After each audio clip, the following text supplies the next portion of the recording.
Hello guys, today I will be showing you how to set a data limit on mobile data. If you find this video helpful, please do like and subscribe.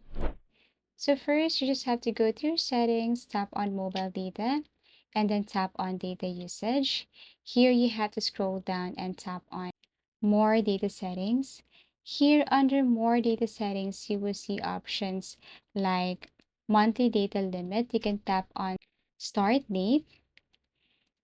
And then you can turn on set data warning. You can set the warning level at, let's just say, 10 GB, 3 GB, 1 GB, 5 GB, and then enter the maximum data limit if you want. Your phone will automatically turn off mobile data once this limit is reached.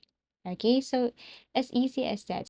Other phone brands may have different settings and features, but you just have to go to your data usage. You will see that, and then set data warning and set data limit.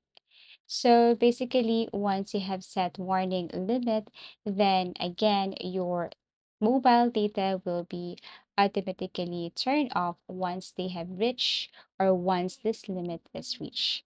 So I really hope that this video helped you. Thank you for watching and see you again in our next video tutorials.